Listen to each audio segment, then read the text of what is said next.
5 and Hot 97 present Street Soldiers with Lisa Evers. Welcome to this episode of Street Soldiers. I'm your host, Lisa Evers. You know, for better or worse, we women have been conscious of how we look for most of our lives. We do all sorts of special workout routines and take other steps to get the body we want. Now more and more men are doing it for their overall health and fitness. Groundbreaking Hot 97 digital DJ Funk Flex is one of the most important power players in hip-hop. He blazed a totally new trail when he revealed his lifelong battle with weight and posted before and after photos. He even put out pictures of his liposuction procedure. Fitness expert Plemmy Lawson, who believes there's no substitute for healthy eating and regular exercise, says all the attention is opening men's eyes to possibilities for themselves. The transparency of Instagram and other social media platforms, other people are getting a chance like never before to see each other's weight loss journeys. Lenny Kravitz proves age is just a number with his men's health cover on their Fitter After 50 issue.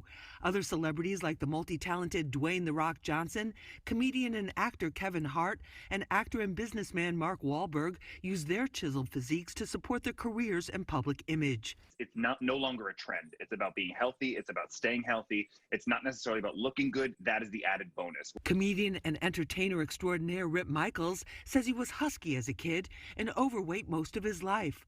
But when he realized he couldn't safely fit in a roller coaster seat with his daughter, it was time to change. And they don't tell you that you're too big. They don't tell you that you're a bear and bears can't ride the ride. They just go, sir, for you to get on the ride, it has to close. And they say it like that, and you realize that, yes, I can't believe that I'm this big that I can't even enjoy a roller coaster with my daughter. After losing more than 50 pounds and gaining lots of muscle, some fans say his name should be changed to Ripped Michaels. Now he's on a mission to spread a healthy lifestyle message. So he's hosting and producing a new show with Kevin Hart on Peacock called Urban Eats and Treats. It highlights healthy restaurants and inner city food deserts. You only get one life. You only get one body. I mean, we can have a million cars, we can go on a million trips, but you only get one. And if you don't treat it bad, if you treat it bad and you don't treat it well, it will let you down. So what's the driving motivation for most men? Let's find out what our panel has to say. Joining me is Plemmy Lawson. He's known on Instagram as Fit King Plem. He's also a fitness and health expert, general manager and part owner of the UFC gym in Fort Lee. Plemmy, great to have you with us. Thank you for having me, Lisa. Thank you so much. Also joining us is Josh McBride. He's the host of Simplified with Josh McBride. He's an entertainment expert and TV host as well. Josh, great to have you with us. Great to be here, Lisa. Thank you so much. Also joining us is Rip Michaels. He's, I call him the entertainer extraordinaire because he is comedy, acting, TV shows, all sorts of things. And one of his latest projects is producer and host of Urban Eats and Treats, which will be coming out soon on the Peacock Network. Rip, great to have you with us. I'm glad to be back with the gang. Hey, Josh, how's everybody doing? I'm feeling super blessed. All right. Great. We're feeling super blessed to have you and that you were able to fit us in with your workout schedule and your work schedule too. Anything for Lisa. You know what I'm saying? That's what I said. My trainer was like, what do you? I was like, nope, we gonna fit it in. If you look, I'm training. I got my mama behind me. I don't know if you can see her. She right there on you see her? She right there on the thing right behind me. You see? There we go. It's a family affair right there. There we go. See? We all get it. It really is. Oh my God. That's awesome. All right, let me get that. Listen, we need to talk to you and we need to let you know what's going on here. Josh, let me start with you on this. We've seen magazine covers. We saw Lenny Kravitz on the cover of Men's Fitness. We see a lot more pictures of men showing off their six packs, their guns, their whole, their bodies and everything on social media. Is this a new trend? Has something happened? It seems like there's this whole new change going on. Yeah, I don't know if it's a new trend because it's been happening for a while. I mean, there's major celebrities now like The Rock and Kevin Hart who have done such a great job with really influencing people and changing the way that they look to inspire others. You know, Mark Wahlberg talking about having a gym and cryotherapy in his own house so that he can jump in a cryotherapy machine and get right back to working out. I think that the new trend is really showing off about it. Social media gives us that platform to do so. And women were always doing it, but now it's the men's chance to really get out there and really inspire others. I mean, what about what you're seeing coming into the gym and also for your training? And you built a huge following on social media during the pandemic because people couldn't actually be out and get the kind of one-on-one training that you're famous for. That's correct. Not only are people doing a lot of virtual training now, they're using a lot of programs where they can do it through their phones directly. I have one authored called The Level Up, where hundreds of people are using it in like 17 different countries. So it's not even just the traditional way of coming into the gym, but it's also turning, you know, your personal space, your home, into a gym as well. Rip Michaels, we've seen you on Instagram go from your fitness journey with the muscles and the exercising and all of that. What made you, especially with the schedule that you keep with all the shows and everything and all the projects, what made you decide to take that extreme turn towards health? Well, I've been heavy my whole entire life. I've lost over 150 pounds 3 times. And this last time I wanted to do it the healthiest I ever could. So a couple of my celebrity friends, we got together and we started the Get Ripped Challenge. And what it was to see who could, you know, transform their body the healthy way within 30 days. And I was able to lose 54 pounds in 30 days. Healthy-wise, eating the proper meals and educating myself. And big shout out to all my trainers that were involved, Trifecta Fit, that showed me how to box and showed me in Big Ant with all the way up in apparel and performance. They showed me and educated me in ways that I could actually eat what I like, have 6 or 7 meals. It got to the point where I didn't want to eat. I was eating more food than I ever ate my entire life. And it changed and inspired so many people. That's why I got my mom behind me. You see her, she's on the treadmill. She's also over 20 pounds in a month. And it's just been something I've been going around educating people about, something that I never thought that Rip Michaels would actually be Ripped Michaels. I was always the chunky one. I know people going crazy on Instagram calling you Ripped Michaels. But what about? I never thought it would be like that. What kind of plan did you follow? Because when you talk about eating 6-7 meals a day and then being, you know, not wanting to eat and then losing that much weight, what was your typical day like? Because you know you have a really tough schedule. Oh, my day would start off with fasted cardio. I'm a huge fan of fasted cardio. I would start my day off with fasted cardio, whether I would run. And Josh, big shout out to Josh, because I'd look at his page and he inspired me so much because he's constantly on the Stairmaster. And sometimes when I didn't want to get up, I would look at Josh and he'd be on the Stairmaster like, I got it in. So my day would start off with, of course, fasted cardio. Then I would eat a meal. I had meal prep. Big shout out to McMuscles. They made every single meal that I had. And not only did they make it, they showed me how to eat it and what times to eat it. So then I would work out. Then I would have my amino acids. Then I would have my first meal. And then I would go about my day. Then I would do my second workout, which would be either boxing or weight training. I would switch it up day by day to do whatever I needed to do. And I always did 15 minutes worth of cardio before I went to bed every single night, just to actually not make sure my metabolism wasn't slowed down. And toward the end of the night, of course, I cut less carbs out and had more protein. Wow. So you were working out basically 2 to 3 times a day. Well, 2 times a day, and then 15 minutes before bed, I don't consider a workout because that's just me jumping rope at the edge of my bed, watching Shark Tank, or just doing something fun, or just watching a music video for like 3 or 4 videos of voiceover. So I didn't really consider that a workout. That was actually my fun time. And what kind of things did you eat? Was it certain things you ate, or certain limited calories, or what was it? Everything was proportionate. It had the proper amount of protein and the proper amount of carbs. So one meal would be salmon and asparagus. On another meal would be chicken and sweet potatoes, or different things like that throughout the day. Sometimes it would be just a protein shake and raspberries or blueberries. So it depended on every day what my goal was in hitting that weight loss goal. And it just, I ate so many meals. I was like, I cannot eat another meal. And it just actually, what I thought would never happen is eating more actually made me lose weight and cut up. Pummy, when you hear about this routine that he was on, what do you think about that? That's a spectacular achievement. Well, kudos to him first and foremost for the fat loss, not the weight loss, the fat loss, because you don't want to lose muscle. So again, kudos to him. One, everything is based off of math. So it's common for people to talk at large what they ate, but it's not about what you ate. It's about how much you ate. It's portion control. 1 pound of body fat is equivalent to 3,500 calories approximately. So no matter how many times you ate throughout the day, there's a certain amount of calories that you're supposed to take in order to create a caloric deficit. So if he didn't create a caloric deficit versus what he burned every day, it would not have mattered that he ate several times a day. You can still overconsume. So it's all based off of math. It's universal. It's worldwide. So it's not just about him. It's about anybody can do this, provided they know what their calorie intake should be every day. So that's the first part. Okay. So there's no trick to, there's no like magic trick to this, or you just Absolutely eat not. vegetables, No. or you just eat, Nope. do like a keto thing or Nope. whatever. No, because you can overeat even good food. So if something is steamed, something is broiled, something is baked, as instead of it being fried, those are cooking methods that are healthier because you're not going to have as much saturated fats. But at the end of the day, it's about the calories overall that you take in.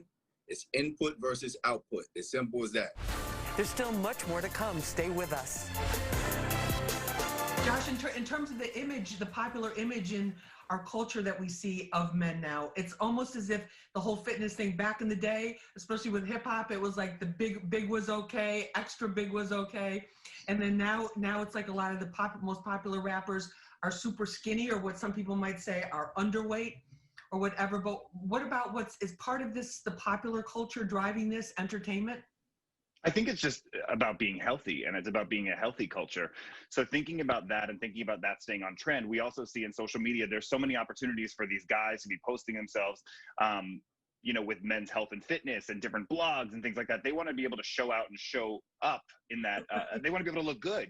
Look at someone like Ja Rule, who has stayed in shape for forever, and to be able to be like that. Absolutely, and show that he's in shape and show that there is health at every age. No, definitely. I mean, in terms of this movement now, what do you think is driving it? Are you seeing more men coming into your programs? Sure. I think image is a big motivation for a lot of people, but I also feel that universally speaking, some of the more timeless factors like health at large, because you're dealing with a pain. So if you go to the doctor and the doctor says you're pre-diabetic, or the doctor says, you're at risk for a stroke or a heart attack or anything, seizures, or you have a family history of a certain illness, and your eating habits and your inactivity oftentimes are driving you to say, this runs in my family. That's because those habits are something that's what your family does. So that's why it runs in your family. But when you decide to take a turn for the better, I think that should be the primary driver. And a lot of times that's what drives most people to come in. They're winded coming up the steps. They can't play with their children, outside of just image because they want likes and followers on Instagram. That's more so for the younger generations. But for the older people, they're realizing that maybe they have less time in front of them than they have behind them, and they want to prolong their life. Rip, what was the thing that really made you want to commit to this much of a change? Well, I've been diabetic since I was a kid. I had juvenile diabetes, and it always, like he said, runs in my family. Piggyback off what he said, and it actually, if you notice, if you watch me in my career from a while now, you always notice I was big this time, small this time. So I got caught up before I got caught up in what Hollywood wanted. Sometimes it'd be called for the big guy, so they want a big guy, and sometimes it'd be like, okay, get in shape because Tyler Perry's doing things, and you want to be in this type of shape. But this time when I lost weight, it was actually about educating myself and actually being a better person. If you notice, I only posted stuff on my Instagram to inspire people. And if you notice with it, I show people the meditation, I show people the running in the rain, I showed them the getting up when I didn't want to get up. And they actually inspired me to see how many people were like, you changed my life. You did this better. I've had over 1,000 people email me. I started the Get Rip Challenge and changed. Over 50, 60 people lost 30 pounds in 30 days. And for me, it's more about actually meditating, because my trainer and we meditate together, we pray together. So it's more of a spiritual thing than just physical working out, and having that release and getting rid of those toxins and boxing with Bamba and Trifecta Fit. It allows me to have a better energy and more focus when I'm reading scripts, when I'm doing jokes. I have more energy on stage. So it was more of a transformation of my life and educating, like he was saying, about learning about the deficits, learning how to play with the math, learning how to say, all right, I can have McDonald's today if I want to, as long as I'm doing my math and making sure that I'm in it and being happy with myself. So for the first time, I'm actually happy with who I am. It's not an image thing. It's not a fad for Instagram. It's something that I'm able to change life, and I'm able to change my own.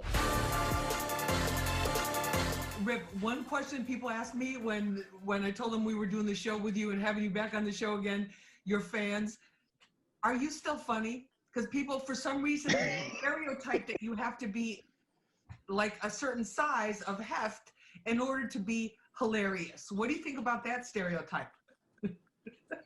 I mean, fat does go with funny, because the jolly the person is, the funnier they are. But of course, no, I don't think it has affected my comedy. Of course, I'm still funny. I think I'm funnier now because I actually can walk around stage and not be out of breath. I used to tell a joke and have to sit down and like get to my knee. I was like, ooh.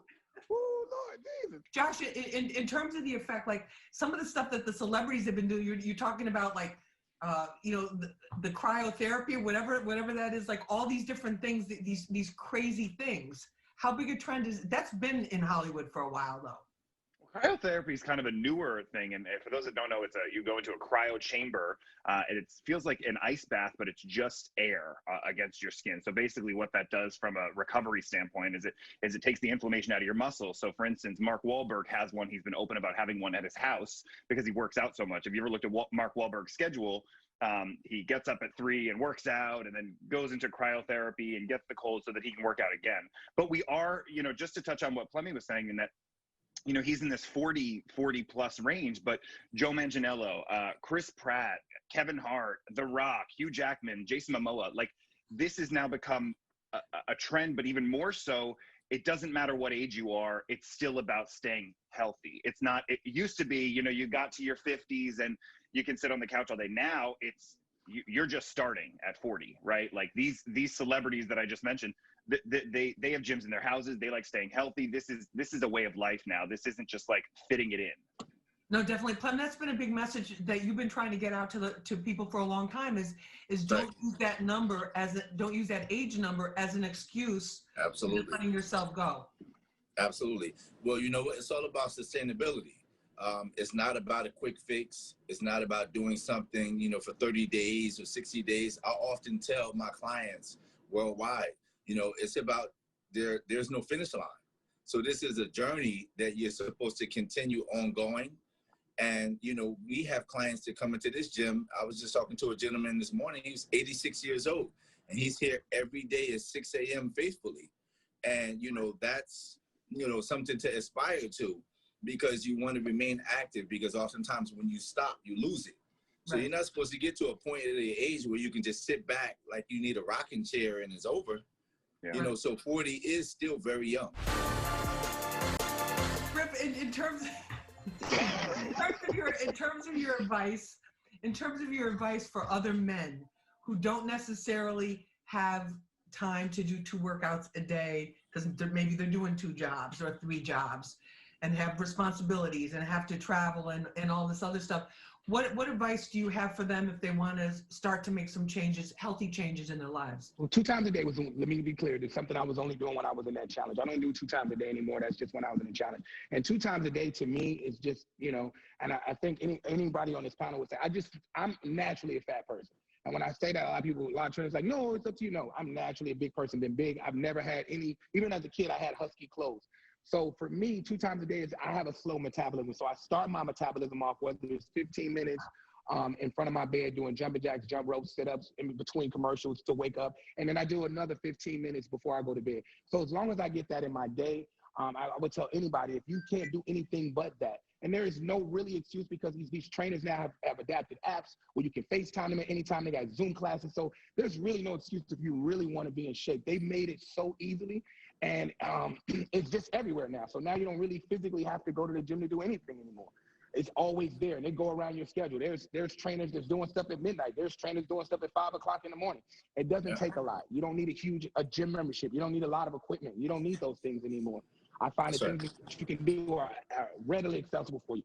Yeah, that's right. I mean, what about that first step? The availability of different ways to do it. You've done a lot. You're doing and have been doing throughout the pandemic a lot of those different digital methods as well. But give us an idea for people that are on a limited income, limited time, and just something that they could start doing right away after the show or tomorrow to the next. Well, right now, you know, to your point, Lisa, you know, there's a variety of ways of working out, and to have that accountability and that guidance, because oftentimes that's what people want.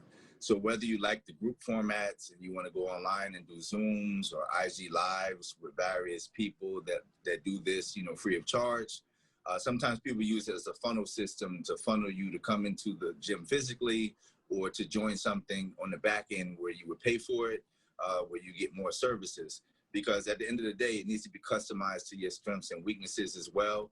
You know, there is no one size fits all for training people. And, you know, variety is the spice of life. So you should always mix it up so you can create muscle confusion. So whether you do boxing, whether you do, you know, weight training, whether you're doing a lot of cardio, you want to do things that are going to use as much muscle as possible so you can continue to burn calories. Thanks for joining us for this episode of Street Soldiers on Men's Fitness. Watch it again and catch up on all of our episodes on our Fox 5 NY YouTube page. I'm Lisa Evers. Remember, use your mind. It's your best weapon. And let's push for peace, love, and justice for all.